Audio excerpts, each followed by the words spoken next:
Hello, hello. I'm just at Rotorua Airport here at the lake shore towards the southeastern part of the lake. And Rotorua Lake is an intra-caldera lake, so a big hole in the ground that is filled with water now, and it's a volcanic collapse structure. And usually these calderas, they form from explosive eruptions or emptying of a reservoir, and then the roof often caves in because the magma had supported the roof, and once the magma is gone, we have no support for the roof. The roof kind of collapses and we have a collapsed caldera. And there we then often find that after the caldera had collapsed, it might fill with water to form a caldera lake.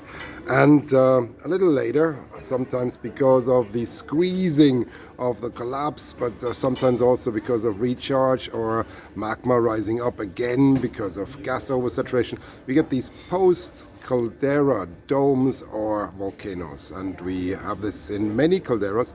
We have this in Santorini with Nea Kameni. We have this in Krakatau with Ana Krakatau, and many other examples. These little islands inside these calderas and caldera lakes, they're a post-caldera phenomenon, either, as I said, from resurgence or from squeezing out of residual melt that is down there that was left from prior to the caldera event.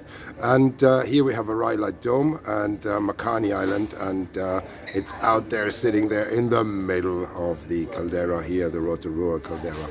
So this is a little younger. It's about 184 meters tall, I think, and it's not too large, but it's beautiful. It's this little, spot in the middle, and I have the pleasure of sitting here enjoying my coffee. And here's the coffee. Well, I spilled a little because I had my hands full, but enjoying my coffee and looking up this beautiful little volcanic rhyolite dome out there in the Rotorua caldera. So this is an important thing.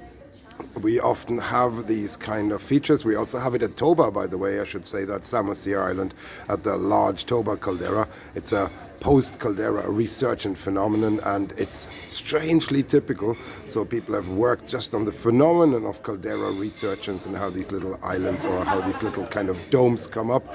And here's a beautiful example of it. I don't fully think that there's one unique model that explains them all. I think it's a bit more complicated. Often also there's a time offset between the caldera and these post-caldera or resurgent structures. But it's a beautiful example of it, and I have the pleasure of seeing it right now here with my early morning coffee. So thank you very much, all the very best, and I hope you enjoyed that as well. Bye bye.